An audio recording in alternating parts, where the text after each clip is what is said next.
Hi friends, మీ శ్రవంతిని. Welcome back to my channel Sravanthi Narla cooking recipes. Today recipe వచ్చేసి sweet కార్న్తో వెజ్ బిర్యానీ అయితే చూపించబోతున్నాను.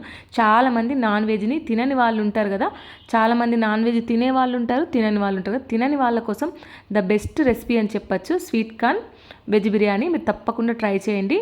చాలా తక్కువ టైంలో హెల్తీగా టేస్టీగా ప్రిపేర్ చేసుకోవచ్చు. ప్రెషర్ కుక్కర్లో జస్ట్ 10 మినిట్స్లో మార్నింగ్ ఏ హడావిడి లేకుండా ప్రిపేర్ చేసుకోవచ్చు. స్వీట్ కార్న్ కూడా హెల్త్కి చాలా మంచిది కదా. మీరు ఒకసారి స్వీట్ కార్న్ తోటి ఇలా వెజ్ బిర్యానీ ట్రై చేయండి. చేసుకోవడం కూడా చాలా సింపుల్. వీడియోని ఎక్కడ కూడా స్కిప్ చేయకుండా చూడండి ఫస్ట్ నుంచి లాస్ట్ వరకు. ఎవరైతే మన ఛానల్ని సబ్స్క్రైబ్ చేసుకోకపోతే ప్లీజ్ మన ఛానల్ని సబ్స్క్రైబ్ చేసుకోండి. ఇక్కడ ఫుల్ గ్లాస్ వరకు, 1 గ్లాస్ వరకు బాస్మతి రైస్ తీసుకున్నాను. మీరు బాస్మతి రైస్ ప్లేస్లో నార్మల్ రైస్ అయినా తీసుకోవచ్చు. 2 టైమ్ రైస్ని చక్కగా ఫ్రెష్గా కడిగేసి మునిగేంత వరకు వాటర్ పోసేసి హాఫ్ అన్ అవర్ వరకు నానబెట్టుకోవాలి. ఇంకొక బౌల్లో మిల్ మేకర్ని తీసుకోవాలి. ఈ మిల్ మేకర్లో హాట్ వాటర్ పోసేసి జస్ట్ 10 మినిట్స్ వరకు మిల్ మేకర్ని కూడా నానబెట్టుకోవాలి, పక్కన పెట్టేసుకోవాలి. ఇప్పుడు బిర్యానీలోకి ఆలు, పచ్చిమిర్చి, క్యారెట్, ఆనియన్, క్యాప్సికమ్, మీ దగ్గర ఏవి ఉంటే వెజిటేబుల్స్ అవి వేసుకోవచ్చు. ఇవే వేయాలనేం లేదు. ఇది స్వీట్ కార్న్ వెజ్ బిర్యానీ కాబట్టి ఫుల్గా ఒక పెద్ద కప్పు వరకు స్వీట్ కార్న్ తీసుకోవాలి. బిర్యానీ మసాలా కాబట్టి బిర్యానీ ఆకు, 2 ఇలాచీ, కొంచెం బండ పువ్వు, దాల్చిన చెక్క, 2 లవంగాలు, ఇవన్నీ దగ్గర ప్రిపేర్ చేసి పెట్టుకున్నాం అనుకో. జస్ట్ ప్రెషర్ కుక్కర్లో 10 మినిట్స్లో మనం ప్రిపేర్ చేసుకోవచ్చు. లంచ్ బాక్స్ అని చెప్పచ్చు, మార్నింగ్ ఆఫీస్ వెళ్ళే వరకు అని చెప్పచ్చు. ఈ విధంగా ట్రై చేయండి. ముందుగా ప్రెషర్ కుక్కర్లో 1/2 కప్ వరకు ఆయిల్ వేసుకోవాలి. కొంచెం బిర్యానీ అంటే ఆయిల్ ఎక్కువగా పడుతుంది కాబట్టి ఆయిల్ హీట్ అయిన తర్వాత బిర్యానీ హోల్ గరం మసాలా వేసేసిన తర్వాత మనం కట్ చేసిన వెజిటేబుల్స్ 1 బై 1 ఒక్కొక్కటి వేసేసుకోవాలి. ఫస్ట్ ఆలు, ఆ తర్వాత ఆనియన్, పచ్చిమిర్చి, క్యారెట్, క్యాప్సికమ్, ఇవన్నీ వేసేసుకొని చక్కగా కలుపుకోవాలి.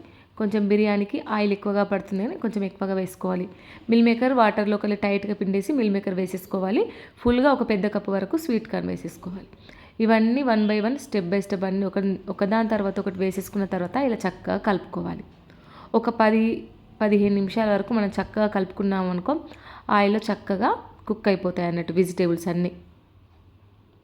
మంటను లో ఫ్లేమ్లో పెట్టేసి సిమ్లో పెట్టేసి ఇలా చక్కగా కలుపుకోవాలి ఆయిల్లో. ఇప్పుడు ఇలా కలుపుకున్న తర్వాత 1 టేబుల్ స్పూన్ పసుపు, మనం తీసుకున్న రైస్కు ఈ వెజిటేబుల్స్కి రుచికి సరిపడా salt and chilli powder, 1 tablespoon ధనియా జీరా powder, 1 tablespoon garam masala. అంటే గరం మసాలా అంటే బిర్యానీ మసాలా ఉంటుంది, లేదంటే బిర్యానీ మసాలా లేకపోతే నార్మల్గా సాంబార్లో వేసే గరం మసాలా ఉంటుంది కదా, అది వేసేసి చక్కగా ఉప్పు, కారం, ధనియా జీరా పౌడర్, మసాలా అంతా ముక్కలకు పట్టే విధంగా చక్కగా కలుపుకోవాలి ఒక 5 నిమిషాల వరకు. చూడండి, ఈ విధంగా మనం చక్కగా కలుపుకోవాలి. ఆయిల్లో 50% మనం వేసిన వెజిటేబుల్స్ అన్నీ చక్కగా కుక్ చేసుకోవాలి. ఒక 50% కుక్ అయిపోయిన తర్వాత మనం ఏ గ్లాస్ తోటైతే బాస్మతి రైస్ తీసుకున్నామో ఆ గ్లాస్ తోటి వాటర్ పోసుకోవాలి. 1 గ్లాస్ బాస్మతి రైస్కి 1.5 వాటర్ పోసుకోవాలి. మీరు అదే 1 కప్పు రైస్ తీసుకున్నారనుకో, 1.5 కప్పు వాటర్ పోసుకోవాలి. మీరు దేనితోటైతే రైస్ తీసుకున్నారో ఫుల్గా 1 గ్లాస్ వాటర్కి 1.5 గ్లాస్ వాటర్ పోసేసుకున్నాం కదా, ఇందులో ఒక హాఫ్ లెమన్ పిండేసుకోవాలి. హాఫ్ లెమన్ పిండేసుకున్న తర్వాత చక్కగా వాటర్ని ఇలా పొంగొచ్చేంత వరకు మరిగించాలి. ఇలా వాటర్ మరుగుతున్నప్పుడు చక్కగా మనం కలపాలి. కలిపిన తర్వాత ఇప్పుడు మనం ఒకసారి టేస్ట్ చేయొచ్చు వాటరు. ఇంకేమైనా ఉప్పు, కారం, మసాలా ఇంకేమైనా పడుతుంది అనిపిస్తే ఇప్పుడు ఈ వాటర్లో ఇక్కడనే వేసేసుకోవాలి. మనం రైస్ వేసేసిన తర్వాత విజిల్ పెట్టిన తర్వాత మనం మీది నుంచి వేయరాదు కాబట్టి ఇక్కడ వేసేసుకోవాలి. ఇలా మనం ఒక 5 నిమిషాల వరకు పై వరకు పొంగు వచ్చేంత వరకు మనం వాటర్ని మరిగించాలి. ఆ తర్వాతనే నానబెట్టుకున్న రైస్ని వేసేసుకోవాలి. నానబెట్టిన రైస్ వేసేసిన తర్వాత ఒక 1/2 కప్పు వరకు ఫ్రెష్ కొత్తిమీర తురుమును వేసేసుకొని చక్కగా కలుపుకోవాలి. చూడండి, ఈ విధంగా. బాస్మతి రైస్ని ఎక్కువ కూడా కలిపితే విరిగిపోతాయి కాబట్టి అలా పైనే ఒకసారి చక్కగా కలుపుకొని ఇప్పుడు ఈ వాటర్ కూడా ఒక పొంగు వచ్చేంత వరకు మనం ఇలా ఉడికించాలి. రైస్ని ఒక పొంగు వచ్చేంత వరకు ఉడికిస్తే రైస్కు మసాలా అంతా పడుతుందన్నట్టు. ఇప్పుడు క్యాప్ పెట్టేసి మంటని సిమ్లో పెట్టేసి ఒక జస్ట్ 2 విజిల్స్ వస్తే సరిపోతుంది. అంతకు ఎక్కువ అవసరం లేదు. 2 విజిల్స్కి పర్ఫెక్ట్గా రైస్ అయితే ఉడికిపోతుంది. చూడండి, 2 విజిల్స్ వచ్చేసిన తర్వాత ఇప్పుడు మనం స్టవ్ ఆఫ్ చేసేసి చల్లారిపోయిన తర్వాత మనం కుక్కర్ క్యాప్ తీసేస్తే ఎంతో టేస్టీగా స్వీట్ కార్న్ వెజ్ బిర్యానీ అయితే రెడీ. చేసుకోవడం చాలా సింపుల్ కానీ టేస్ట్ అయితే ఎక్సలెంట్గా ఉంటుంది. మార్నింగ్ హడావిడి లేకుండా ప్రెషర్ కుక్కర్లో జస్ట్ 10 మినిట్స్లో పిల్లల లంచ్ బాక్స్కి, ఆఫీస్ వెళ్ళే వారికి లేదంటే మనకు టైం తక్కువగా ఉన్నప్పుడు కర్రీ చేసే అంత టైం లేనప్పుడు ఈ విధంగా ప్రెషర్ కుక్కర్లో ఈ sweet corn veg biryani try చేయండి. చాలా అంటే చాలా టేస్టీగా ఉంది.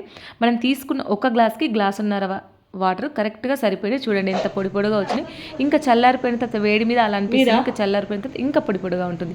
ఇలా వేడి వేడిగా ప్లేట్లోకి సర్వ్ చేసేసుకొని ఆనియన్ తోటి తింటే చాలా బాగుంటుంది. దీనికి పెరుగు రైతా కూడా అవసరం లేదు. మీరు తప్పకుండా ట్రై చేయండి. ఈ వీడియో కనుక నచ్చినట్లయితే లైక్ చేయండి, షేర్ చేయండి, కమెంట్ చేయండి. ఈ వీడియోని మీ ఫ్రెండ్స్కి, మీ ఫ్యామిలీ మెంబర్స్కి, రిలేటివ్స్కి తప్పకుండా షేర్ చేయండి. బెల్ ఐకాన్ని ఆన్లో ఉంచండి, ఉందా లేదా కూడా చెక్ చేసుకోండి. మీరు వీడియోని మొత్తం ఫస్ట్ నుంచి లాస్ట్ వరకు స్కిప్ చేయకుండా చూసి బెల్ ఐకాన్ని మాత్రం ఆన్లో ఉంచండి. ప్లీజ్ ఒక్క లైక్ వేయడం వల్ల మన ఛానల్ అనేది ముందుకెళ్తుంది. మీరు వీడియో మొత్తం చూస్తున్నారు కానీ లైక్ అయితే కొట్టడం లేదు. కొత్త వాళ్ళు ఎవరైనా సబ్స్క్రైబ్ చేసుకోకపోతే ప్లీజ్ మన ఛానల్ సబ్స్క్రైబ్ చేసుకోండి. మీకు ఎలాంటి రెసిపీస్ కావాలో కూడా కింద కామెంట్ చేయండి, చేసి చూపిస్తాను. అంతేనండి. Thank you for watching. Bye.